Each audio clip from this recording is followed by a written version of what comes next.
Hello, welcome everybody, and thank you for being here today. Uh, we're really excited to host a press briefing regarding the American Rescue Plan and to highlight the different cities and counties throughout the state of California that are asking for funds. We did put a request in as the Fund Peace California Coalition to the state for $1.31 billion in investment in this work, in the work of community-based public safety, violence prevention and intervention. We're happy that you all are here to join us. Please put your name of your organization and city in the chat so that we know who's here. We can do some shout outs. So the Fund Peace California Coalition is a statewide group of over 65 organizations focused on strengthening community-based public safety infrastructure to prevent violence and the impacts of incarceration. So the Fund Peace California Coalition is supporting community-based violence prevention groups to advocate for investment of American Rescue Plan funds at the city and county levels to bolster community safety and healing. We're advocating for city and county leaders throughout California to invest a minimum of 5% of American Rescue Plan funds to support the vital work of peacemakers and violence prevention practitioners. We're calling all city and county leaders in California to invest in community-based public safety in order to redefine what safety is in our community. Also, in solidarity with the National Fund Peace Campaign, we're partnering with organizations across the country who are seeking investment similarly in other areas. And we'll have some other speakers today speak to that. So again, thank you for being here. This is a very important coalition for California, building off the success of CalVIT, which we'll talk about as well. This is a broad coalition that focuses on making sure that California invests in safety and health in a different way. And so we're happy to be here with everybody. And with that, I'll hand it over to Pastor Mike McBride to talk about the National Fund Peace Campaign. Well, grace and peace, everyone. It's indeed a privilege to be here one more time with all of you, and certainly the National Fund Peace Campaign really emerged out of a coalition of Black and Brown-led groups across the country who wanted to ensure that the Biden administration fully committed federal resources to scaling up public health-centered, community-based public safety strategies that are known as evidence-based and best practices to reduce gun violence in Black and Brown communities across the country without growing both police budgets and the prison populations. And we're super excited to have received a full throttle endorsement and support by the Biden administration, both through the inclusion of a $5 billion commitment in their infrastructure bill, $200 million included in the budget proposal from the White House, and this particular focus of a guidance and a commitment to ensure that governors, county administrators, and mayors across the country know that American Relief Plan COVID-19 resources can be used for the purposes of addressing the spikes in violence that have happened all across the country and certainly in our state of California since the COVID-19 crisis set upon us. And so this leadership shown at the federal level has afforded us an opportunity to now call both governors, mayors, county administrators, city executive leaders into an opportunity to demonstrate that the rhetoric related to reimagining public safety was not just a season of response or ameliorating the concerns that so many Americans across the country have had as relates to public safety, but that they are willing to actually invest resources to fund the infrastructure of peace across the country and certainly in our state, and start those investments with the Black and Brown-led frontline violence interrupters, prevention specialists, public health intervention folks that are already among us. And so we are not just asking of this in California, but we're super proud to at least be able to highlight that even up until this moment, as of June 17th, we've seen cities like Washington, D.C. commit $59 million, Atlanta, Georgia, $5 million, Indianapolis, $1.8 million, Multnomah County in Oregon, $4.6 million, Connecticut, the state is projected to commit $3 million. Illinois is projected to commit $150 million. Madison, $1,000. Milwaukee, $100 million. Montgomery's requested $28 million. New York State has requested $1.1 billion, and Philadelphia has requested $100 million. All of these, both commitments, requests, or already investments, are the kinds of significant and important commitments that we want mayors, county administrators, and yes, even our governor to make as we attempt to respond to the trauma, the disruptive trauma, the grief, the loss, and the pain that has literally overrun our communities. We believe that healing, strategic healing and intervention can literally save our cities and our states from drowning in the violence that has set upon us uniquely in the COVID-19 era. And so we are very much excited to be on this call to remind all of our local elected officials that this is the moment to invest and save our communities from drowning in the trauma and the pain of gun violence. This is a moment for your leadership to match your rhetoric. This is a moment for you to demonstrate that we can fund peace in our communities without criminalizing Black and Brown community members. We can invest in those who are the closest to the pain with the highest amount of expertise and commitment and proximity. We're calling on the state to step up to the challenge. California, cities in California, elected officials in California should lead the way and not follow far behind. Let's follow the example of the Biden administration, and let's invest and fund peace through the ARP funds that are available. Follow the examples of other cities and states across the country, and let's get this done. We as faith leaders want this to be a moral response to a heartfelt crisis. And we're glad to be standing with all of our comrades and friends in the Fund Peace California Network, a beautiful, beautiful multiracial group of folks who are committed to funding peace. Great to be with everyone. Thank you.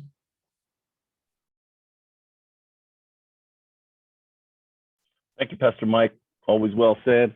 And again, California is asking for $1 for every $10 that's invested into incarceration in the state. So $1.31 billion ask.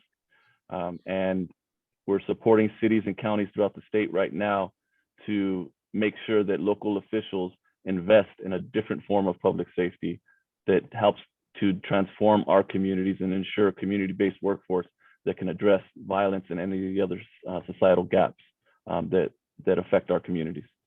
So with that, I'd like to hand it over to Mike Mclively from Giffords Law Center.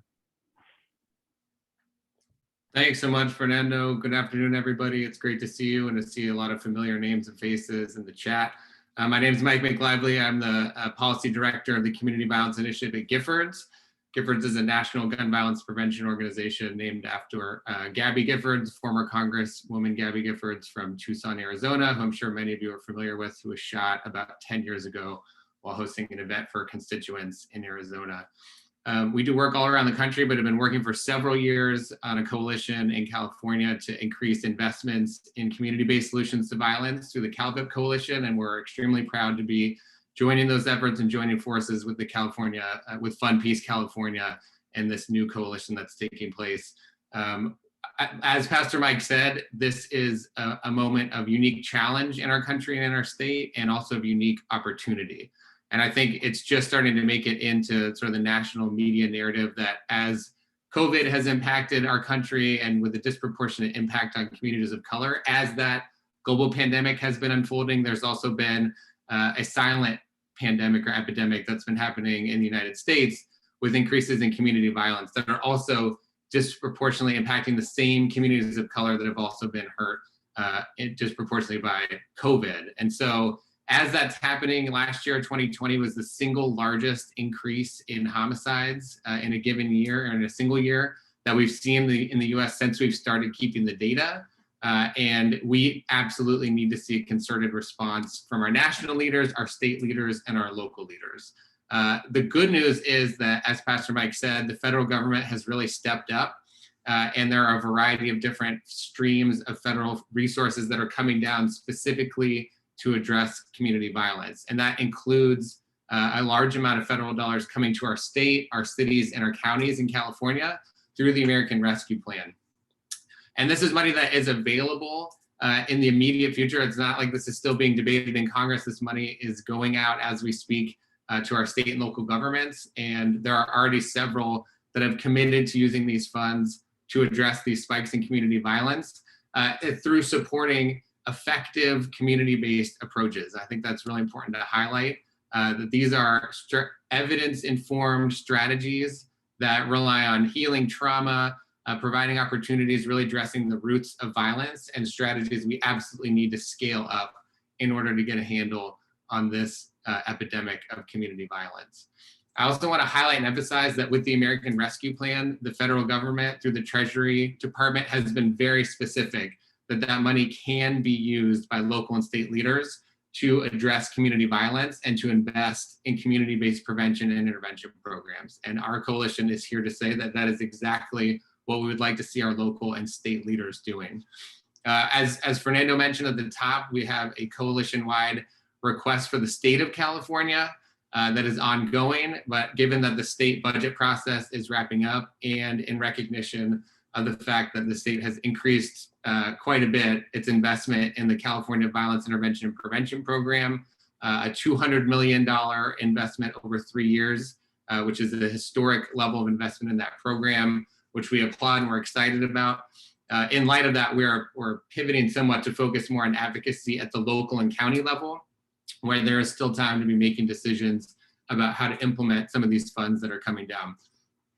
As Pastor Mike mentioned, a number of cities and counties around and states around the country have already made this commitment.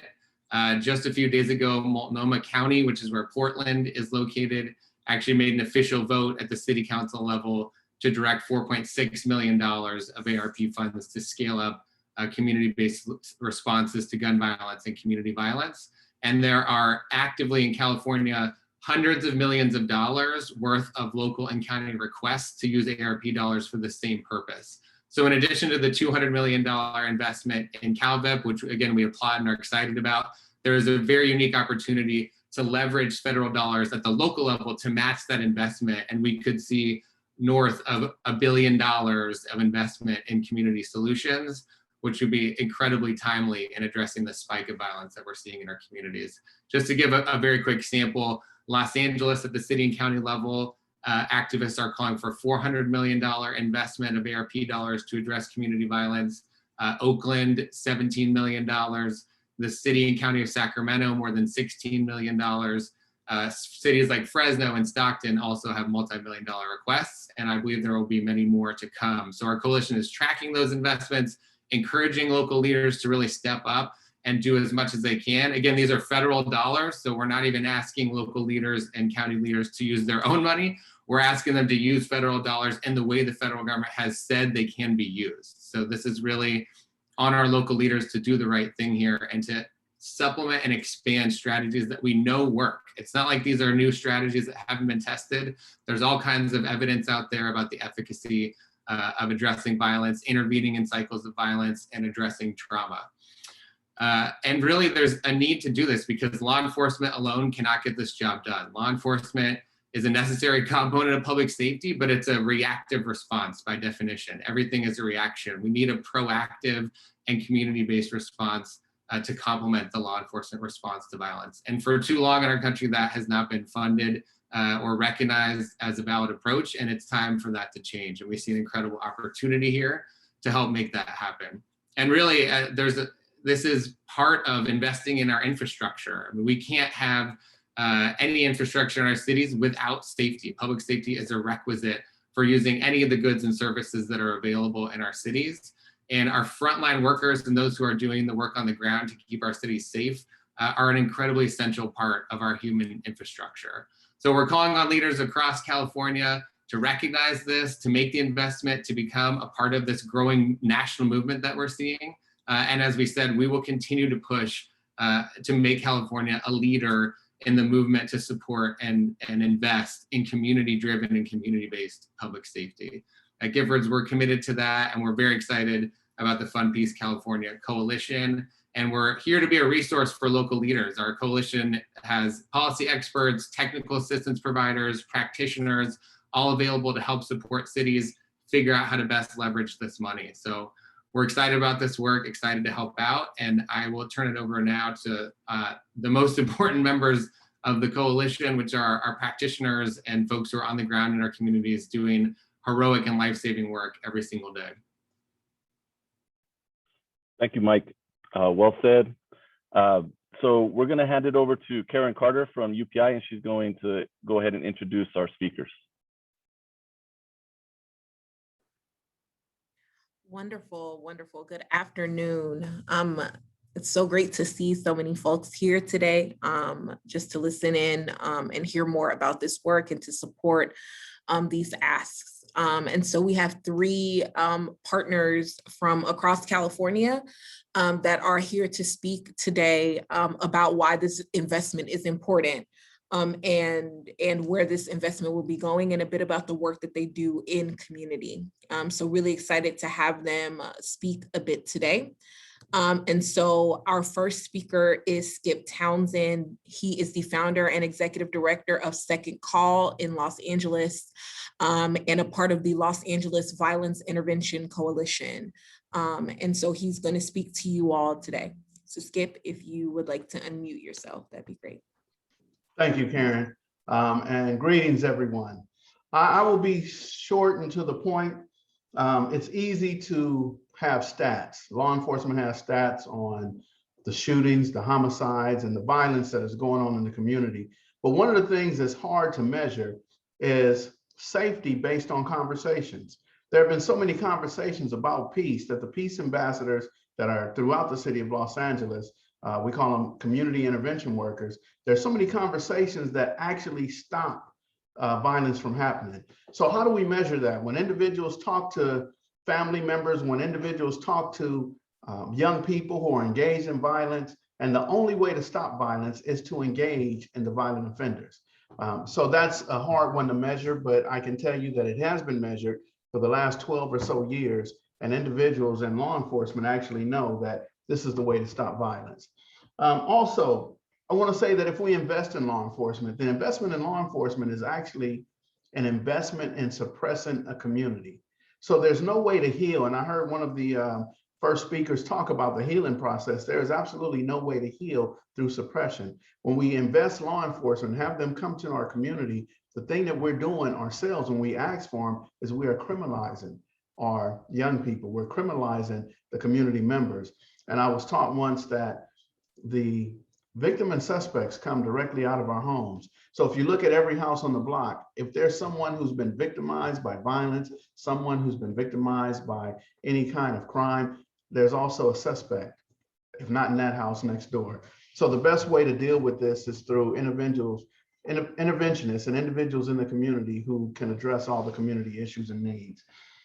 And when we talk about investing in the greater Los Angeles community and across the board through the state of California, we're talking about investing in people. We're not investing in the system, we're investing in the people, the intervention workers, those individuals who have the license to operate in these various communities and the license to operate with various different stakeholders.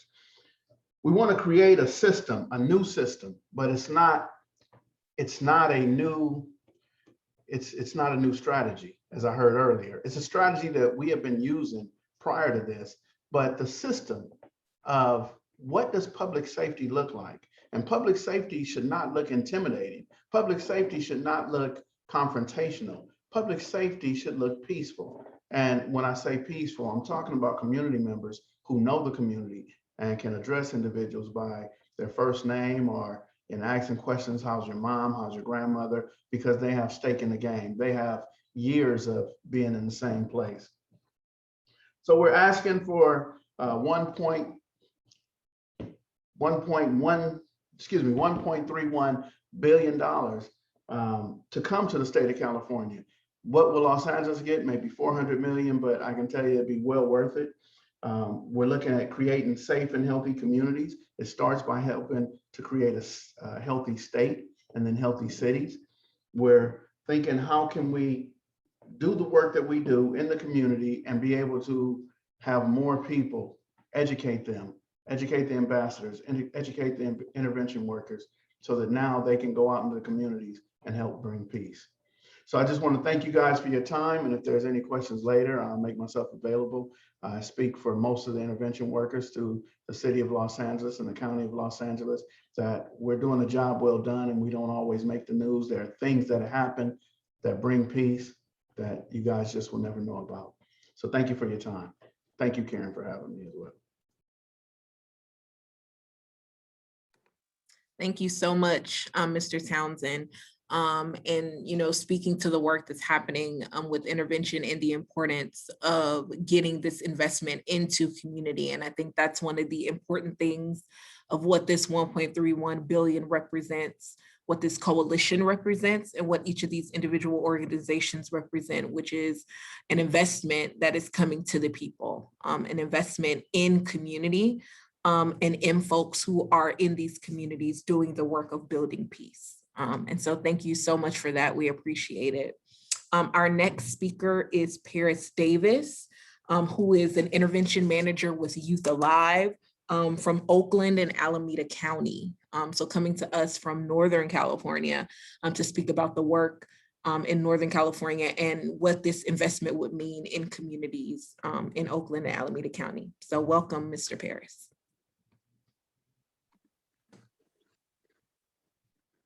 Thank you so much, Karen. Really appreciate that.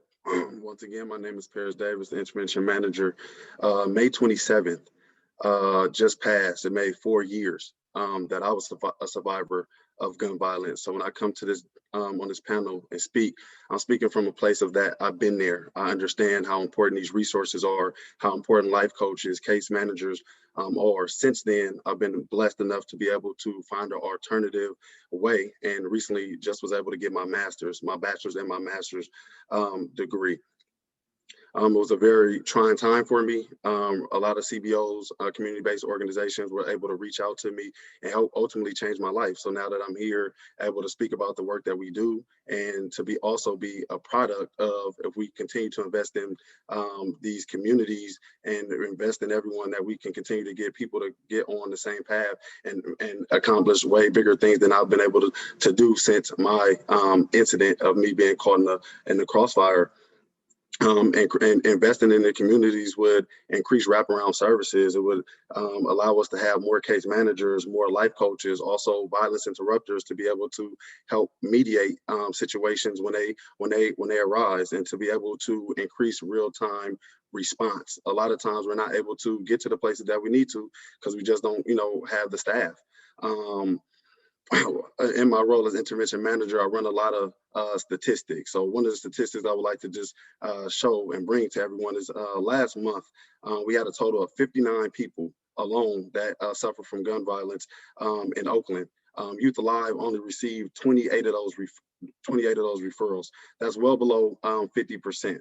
Even if we were able to get all of the referrals, we wouldn't have been able to assist the individuals that were assaulted because we just didn't have the manpower to do so. We didn't have the capacity to take them all on. So there was quite a few folks that wasn't able to get the resources that they needed in that trying time. They wasn't able to really get services. And ultimately, when you're not able to intervene, sometimes hurt people. That's what ultimately it ends up happening. Also, investing in the community. I think, police departments around the world, it's a lack of trust there. Like, communities don't trust them. So we need to continue to invest in our people, the people that's familiar within the community, so that we can continue to provide mediations when conflict happens, so that it doesn't escalate to homicides or more shootings, and also to be able to provide more resources for individuals that have been assaulted to decrease retaliation. Also, one of the things I just want to bring up is that for officials and policymakers, data doesn't always show the work that we do or the need. One of the things that I would want is for policymakers and elected officials and the higher ups is to come to the community, come firsthand to see how difficult our job is. Statistics doesn't show when a mediation saves someone's life, but it will show when a shooting occurred. It will show when a homicide took place, what ultimately can look like we're not doing our job or we're not doing enough. But ultimately that doesn't show the work, the lives that we were able to save, because the work that we do is so meaningful, and it's just really hard to capture someone's life that we've been able to change. So I just want to say thank you, everyone, for allowing me, to speak, and I appreciate it. And if you have any questions at the end as well, I'll make myself available. Thank you. Thank you so much for that, Mr. Davis, and for those statistics. I think, like you said, statistics definitely do not capture the breadth and the depth of the work that you all do in community. But the reality of that statistic that you provided of needing more resources to really be able to increase the capacity of these organizations so that they can do the work in community was just so important. That matters, right? That there are 30 folks who needed support, who needed resources, but were not able to get access to those because these community-based organizations don't have the resources that they need. And so this 5% investment of ARP that we're asking for in these community-based organizations is to do exactly what Mr. Davis outlined. And also Mr. Townsend, who talked about creating this system and this ecosystem where these community-based organizations are given this investment and in turn reinvest in community and build up communities and young folks who continue to do the work of giving to and pouring into communities in ways that mitigate this violence and mediate some of these problems that are in community and some of these issues. And so thank you so much. That was a wonderful portrait of what's happening in our communities and ways that these investments can be used to really create an ecosystem of safety and thriving for our communities. So thank you so much, Mr. Davis. I think our next speaker is here. We have Mr. Brian Muhammad, who's a program manager with Advanced Peace, serving the area of Stockton. And so again, another area, Mr. Muhammad, if you can take yourself off of mute and go ahead and speak. Welcome. Thank you. I appreciate you for the invitation, and to all of the panelists and to all of the people watching the Zoom call. I appreciate being a part of this coalition. Advanced Peace Stockton, along with our community partners, are again requesting funds that just help us begin to balance off the effects of the disparities that already exist in poor communities and communities of color across the nation. When usually cities and counties are talking about investing in the development and the infrastructure, they very rarely are talking about speaking about the investment in people and meeting the basic needs of human beings. So when we see people, communities gripped with crisis, much like the pandemic, naturally there are negative effects that are manifested in at-risk populations. So across the nation, Stockton, along with other cities in California and across the US, saw a rise in the number of gun violence incidents that happened during COVID-19. And we're just asking for funds that will naturally help us in tested models that will help us get in front of some of the violence that we're seeing. We're not asking for very much. We're asking for 5% of federal dollars to help us get in front. We know from its experience, then the statistics will prove that fact, that we're not going to be able to police our way out.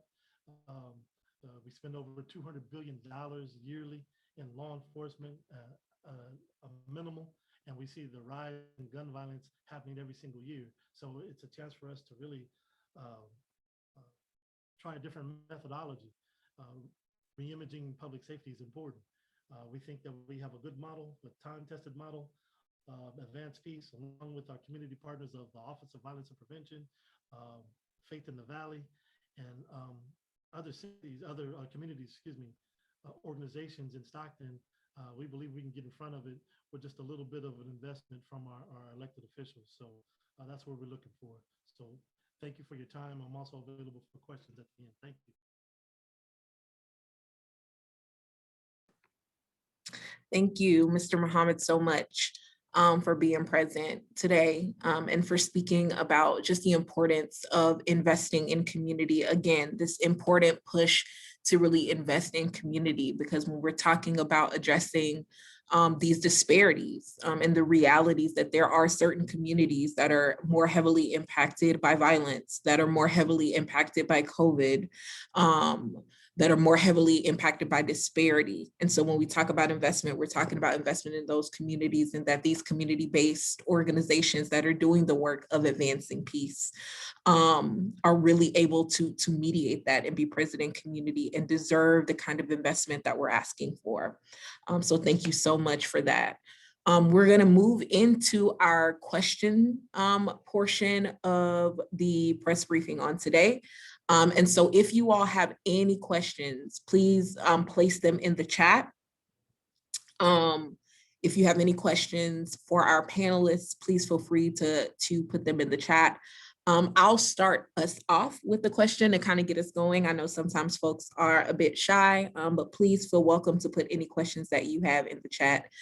For our three panelists, and I guess all three of you can answer this in some way, but if there were electeds who were listening, and you had to tell them one thing that this investment in community and in community-based organizations would do, what is one thing that this investment would do in community? I'll start by saying, number one, it'll save lives. That's the ultimate goal of investing in the community and in the intervention, is to be able to have people go out and save lives. I would say it would definitely give a lot of people alternative ways of thinking, you know, when they get in this. I think the narrative is, you know, when things arise, especially in the urban community, if someone hurts you, you know, the narratives is that, you know, you got to hurt them, you got to make them feel what you feel. So I think having people that have been in those situations and being able to find alternative ways, if that's going to school, getting a job, finding the interest that you like, you know, in that midst of, you know, what you're going through, I think is very important. So I would want them to know that.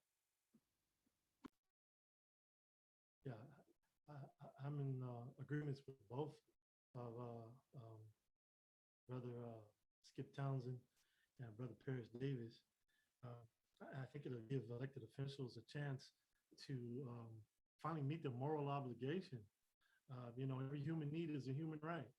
And we are definitely dealing with a human rights issue when you're talking about disparities in our community, some of the things that we don't have, some of the resources that are not there. And, you know, it's only glaringly apparent when there are things that happen in our community, like being afflicted with COVID-19, among other things. And it gives us a chance to meet our moral obligation as leaders when we look after the least of those that are in our communities. Thank you so much for that. One of the questions in the chat is what kind of supportive or counseling services are offered to intervention workers? So I think the question is, with this kind of investment, and when we talk about investing in these community-based organizations, what do you all envision as being some of the support that will be provided to intervention workers themselves, not just community, but the people that are actually doing the work to mediate and intervene in some of these situations in community? I think public health is a major issue. Self-care is a major issue for intervention workers. I always look at it as if an analogy of taking a white towel, a pure, clean white towel, and rubbing the mud off of everybody in the community. I can't get it all off, but I'm gonna get a lot off. But this is my towel. This is what I use. Where do I go and clean my towel? Where do I go and get myself cleaning? So at Second Call, we have groups. We have Second Call Sundays, where once a month the facilitators are going. We'll have a potluck and we'll unload, we'll unleash on each other. We have different trauma-informed life skill classes where even I myself tonight am going to be a participant in one. I will never ever not think of myself as being one argument away from being a client. I always think of myself, yeah, I'm the hair club president, but I'm a client as well. I need to go and get help. I need to continue this. And those individuals who don't continue to get help, well, they'll suffer from burnout. They'll suffer from having family issues themselves. Things will happen when I get to a point and I start thinking that I don't need that help. So I'm quite aware that for my team, we need help. I would like for it to be citywide, maybe countywide, where we're all having to go through some form of trauma-informed care, because we deal with the worst of the worst situations. I heard Paris talk about, and I'm sure it's happening where Brian is as well, that we're dealing with individuals who either they're about to commit a crime and lose their lives, or they might be losing their lives themselves, and their family is going to be impacted and affected. So, you know, to deal with all the trauma they've dealt with, it's a lot for me to take in, and at some point I have to help myself by getting it out. So that's a great question. Yeah, there's a saying that hurt people, but also we found that people who help hurt people also have a propensity to hurt people if they're not constantly in the mode of getting some type of help for themselves. You know, we've written into our program access for all of our outreach workers, our NCAs, to have access to counseling and therapy, along with our community partners in this work with us. So all of it is a part of in our program. So not only is it open for our staff, it's also open to our community partners and people in the work of helping people. So we were hoping that it would have a wide range effect and produce at least the people that are doing the work, that are boots on the ground, that they have access to kind of services that they need to continue that work, because I think it's important. I agree with Skip and Brian. Also, another saying is every therapist needs a therapist. You know, the work that we do is really, really hard. So we do need, you know, people to talk to. And I know that, again, we have a lot of trauma-informed trainings as well, you know, at Youth Alive. And we also have a counseling department as well, you know, for our clients. Obviously, as we're, you know, assisting them and giving them resources, you know, we're also role models as well, right? So we can't tell, you know, people to have self-care and we're not, you know, taking on those same practices. So thank you. That was a great question. Wonderful. Thank you so much. Another one of our questions, one of the things that is often talked about with this type of investment is the importance of a funnel, right? This idea that this money touches the ground, right? And we know that with this level of investment coming from the state that we're asking for, there is a potential that this money moves through systems and never really gets to the ground. When we have conversations and when we're talking to elected officials and just public folks, why is it important that this money touches the grassroots organizations? Why is it important that this money doesn't just rest in the system or in the places that have typically been included in public safety? Why is it important that this money touches the ground? It needs to touch the ground because, you know, the people on the ground are the ones doing the work, you know, firsthand, you know, really, you know, like they say, like, you know, getting it out the mud. So really just, you know, supporting these families and really ultimately we're putting our lives on the line as well, you know, anytime we go to these areas and trying to support people. So I think it's very, very important that the money doesn't, you know, just get stuck with the system, that it touches the, you know, the CBOs that, you know, are really, you know, doing the work. I mean, I think everybody is doing the work, but, you know, sometimes the frontline staff don't always get compensated.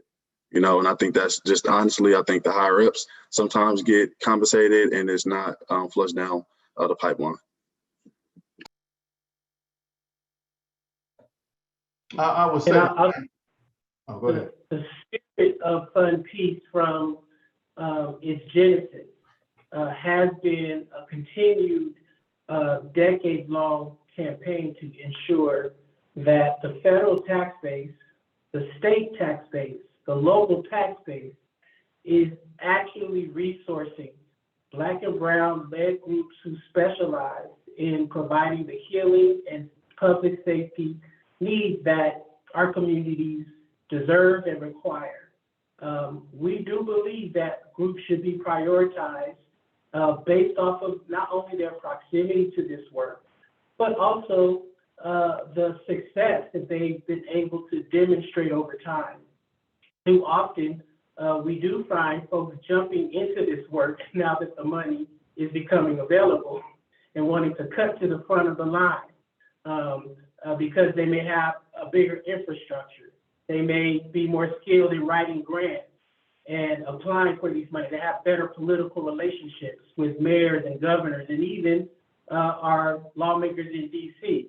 We have been very clear that groups such as those on this call, there are groups like this in every city in this state that has been doing this work, often for free or without a livable wage, benefits, etc. These resources should be used to close that gap, not widen the gap, by allowing others to literally raid these resources like vultures. And so I know the faith community, some of us radical Black preachers, are going to call out groups who attempt to cut to the front of the line and leave folks like Brian and Paris and Brother Skip on the sideline while they take these resources that need to be used to literally rebuild Black communities and families that have had a legacy of disinvestment from the federal, local, and state governments and have led to the level of disrepair and trauma. Let us continue to reiterate these resources should be used to address the trauma and the harm that is in our communities, compounded by both COVID-19 and the pre-existing conditions of gun violence and racial discrimination that is systemic. And so we do want to ensure that as these resources are made available, they are not being siphoned by groups that do not even have a proximity to the folks who actually need the help. We must be clear and uncompromising about this point, and we need our white allies and others to join us in this chorus. We cannot have Black and brown groups shouting from the top of our lungs that we need these resources while our white allies stand on the sideline and watch some of their colleagues run to the front of the line and pull these resources down and leave our communities disinvested. Fund Peace Coalition, that's national, that's state-based like California. We have hundreds of groups that are connected to our networks. We need not start from scratch. And we should build out a massive public health healing infrastructure that does allow public safety to be generated through the power and the skill set of our community members. And that is what I hope remains a priority. And we will certainly shout it from the mountaintops if it stops becoming one, and make it tough for folks to shift the priority away from those who actually need the resources. If I can, real quick, thank you for that, Pastor. If I could just add briefly that the way the community looks at law enforcement, the way that the community looks at therapists and the mental health teams, they look at them like social workers. So the social workers and law enforcement is there to take us to jail. Law enforcement and social workers normally are against the community. Not saying they are and they're not trained to be, but that's how the community views it. Because every time something comes around, we're losing something in the community. So what's really important is having individuals from the community, because there is no way that law enforcement can stop violence. It just does not happen, because what happens is they get a phone call. There's a 911 call that says, what is your emergency? And at that call, that's when someone says, I saw some violence that took place, or violence has happened in front of me. That means that law enforcement is not ahead of the violence. But if we're in the schools, we're doing safe passage. If we're at the hospitals, if we're responding to calls from the community about violence, community members responding to community members, then there is no call to 911. There is no call of speaking on violence, because now, because of the community-based and the faith-based organizations are dealing with the community issues, now what happens is the violence doesn't happen. And there's no way of measuring that. But I just want you guys to know that's what happens. And most of the guys who are able to do violence reduction, violence intervention, they're not grant writers. They don't know how to write a grant. So therefore, when the money comes down, and we're talking about $1.31 billion, we're talking about $400 million. I heard so many cities want 100 million. Trust and believe, the guy who could stop the violence in the community will probably get about $25,000. That will be offered to him to spend the next 6 months or a year helping a major organization stop violence. And he will be the key, or she could be the key main figure, and probably make somewhere between $25,000 and $40,000 for that year. So that is the sadness. It's called poverty pimping. And I think this is a great opportunity to talk about it so it doesn't happen. Thank you for that. We have a couple of more questions, and I really want us to get through them because I'm looking at the questions and they are really phenomenal questions. And so as we go through these next couple, maybe like one or two of you can respond so we can kind of get through them. We still have a couple of minutes left. But one of the questions that was asked is, let's say that tomorrow, Governor Newsom says we're willing to release this 1.31 billion to invest in community-based intervention and violence prevention.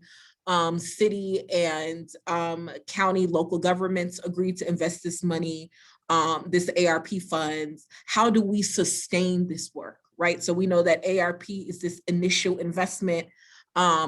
Many of our asks are for 1 to 3 years of this investment.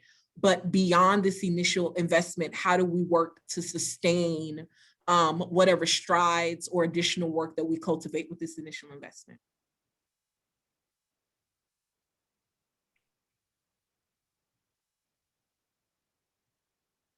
Oh, I'm sorry, Mr. Muhammad, we can't hear you. I don't know if you're still muted on your end. Can you hear me? Yes, we can. Again, we're talking about an initial investment. But again, these are investments that should have, in my opinion, should have already been made. These programs, these methodologies pay for themselves. Cities like the city of Stockton, they're looking at ARP funds of about 85 million. We're asking for 5%, which is approximately about $4 million. Well, the cost of one homicide is $1 million. So if we can save 5 to 10 lives, then these programs are paying for themselves. If it's $1 million per homicide, then in the savings that cities and counties see just by saving a life, if they can't see the human aspect of saving people, well, then let's talk about dollars and cents. It makes sense to save lives. It makes dollars and cents to save lives. So they pay for themselves. So we're not asking for something that is not already, should have already been done.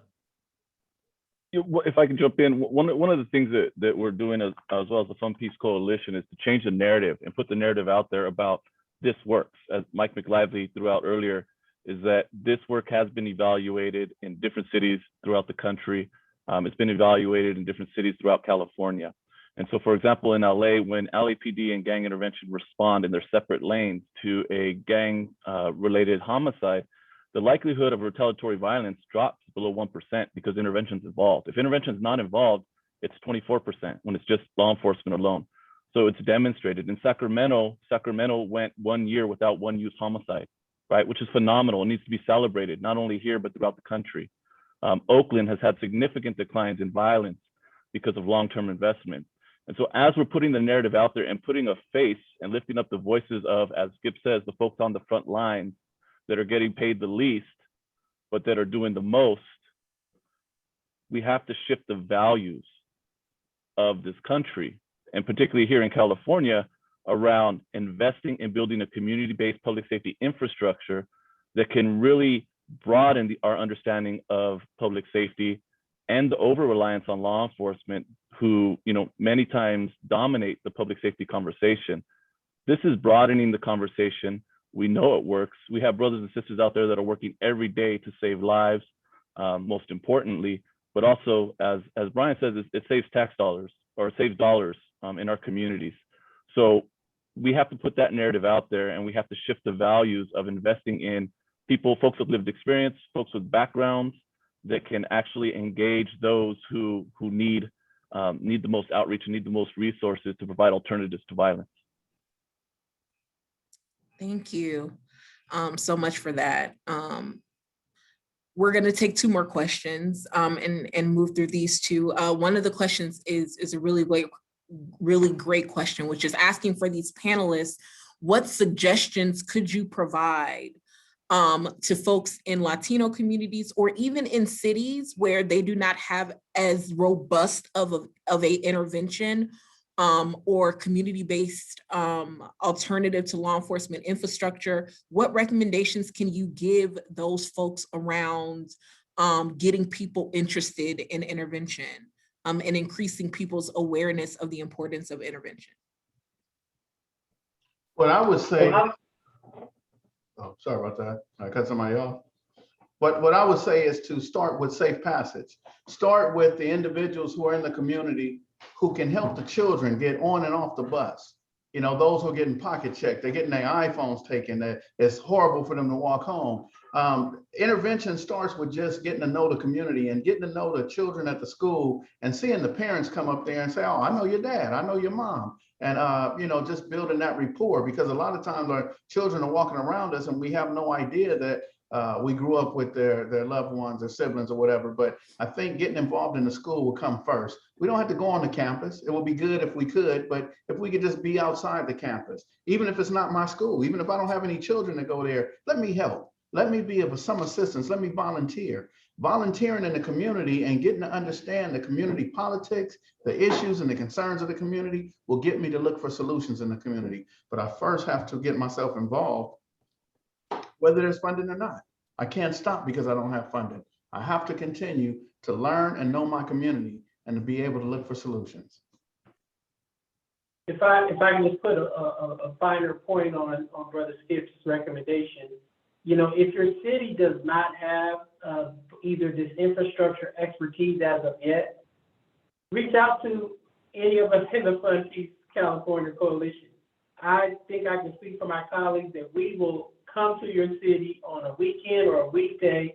We'll do some presentations. We'll help educate both community members, elected officials, and even law enforcement to ensure that folks understand the depth and the breadth of this work, and give you all some tools and some partners, either countywide, regionally, or statewide, that will help you not have to fight this kind of battle alone. So I would just suggest to you, reach out to us. We'll come, we'll help conduct trainings, information sessions, and really make sure people in your community are aware of the breadth of these strategies. Again, Fernando, you know, has said this multiple times. What we're talking about is not a shoot from the hip ad hoc effort. These are strategies that are proven to work, forged over decades of trial and error. It has become almost a science with skilled practitioners, many of whom are just underpaid and under-resourced, but still doing Herculean work. Let us come and help you so you don't have to start from scratch.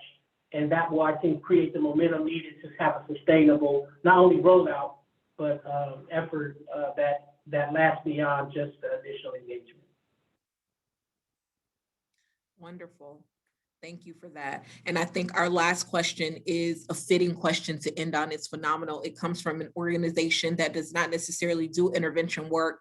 And obviously we know that when it comes to this work, we do have so many supporters. And I think that's important to uplift as well, that we have a lot of supporters and allies and folks who are not necessarily intervention workers, but people that are in community that see the impact and the importance of intervention, violence prevention, and show up to support this work. And so on behalf of one of those organizations, their question is kind of twofold. One is for organizations that are not intervention or violence prevention agencies, organizations that are doing other things. They may be working with students or youth in community. They may be an arts organization in community. For allies that are not necessarily violence prevention or intervention agencies, how can they support the work? How can they support these efforts? And how can they raise awareness in their communities around the presence of intervention work and violence prevention work?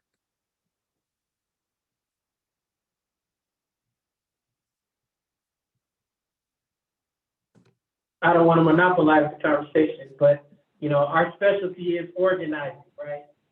And so I will say this work needs champions, political champions, social champions, champions in your faith community, champions, listen to this, on your next door chat room. Somebody say amen, right? We need champions all up and down the state that can make sure that when our groups are not in the room, for a public safety conversation, for a city council vote, for a school board vote, for a governor's state legislature conversation, that there are other individuals who are adjacent or in solidarity with us, advocating with the same amount of vigor, rigor, and tenacity. And so I would just say to all of our comrades and allies on this call, be a champion of this work. Before you ask for another police officer in your own neighborhood or city budget, ask for the resources of Fund Peace to ensure it's included in your district budget, your state, but your city budget, your county budget, your state budget. We are expecting an unfortunate tough summer due to the trends. And so many of us believe that there is a worry we could have a fallback to a 1994 type response to a tough summer, where elected officials and others will be compelled to flood our communities with cops and return to tough on crime initiatives. We need champions to push back on that with us and say, no, let's stay the course, let's fund peace, let's scale up community-based public safety infrastructure. And we believe with your support and help, we all will have a powerful coalition that cannot be defeated. Amen, Pastor Mike, and thank you for that. And the peacemakers, a lot of times we talk about peacemakers in LA, being the thermostat, not the thermometer. So being out there proactively, being able to not only take the temperature, but help set the temperature and provide resources to people who need it, especially during the summer months when it's typically hot out there. We want to change that narrative and make sure that our communities have resources that they need. So I'm gonna go ahead and wrap up. It's 3 o'clock, but first we just want to thank all the panelists for the work that you do. Phenomenal work. You all did a great job of representing what this work really is. Thank you, Pastor Mike, for your national leadership on this. Mike at Giffords, all the resource support and organizing support from Giffords. We want to give a shout out to Youth Alive in Oakland, who's a partner in helping to organize the coalition, and Californians for Safety and Justice, who've been really a great partner that have networks statewide to partner in building out this Fund Peace California movement. And then the 65 partner orgs that are helping to strengthen this effort. It's really going to take the state of California. This is a long-term vision for a coalition on how we can reshape how California addresses safety. We encourage, again, just to wrap up, we encourage local leaders to invest a minimum of 5% of ARP funds in community-based public safety. We want to support cities and counties throughout the state regarding their ARP asks. And this is extremely meaningful work that's been evaluated as effective. We want to highlight the voices of those on the front lines, which part of today was about. And just remember, many intervention workers, peacemakers throughout the country were classified as essential during the pandemic, and they stepped up and filled the gaps that have existed for a long time. Not only in supporting and making sure that the protests didn't get out of hand, but also making sure people had access to PPE. So I want to give a shout out to all the peacemakers across the nation, our network, to the Fund Peace movement. This is really a movement on how we're going to transform our communities and shift the values of the state and the country to invest in this work and invest in our communities differently. Now's the time. If we can't do it now, it's not happening. So thank you, everybody, for taking the time to join this press conference. We appreciate y'all.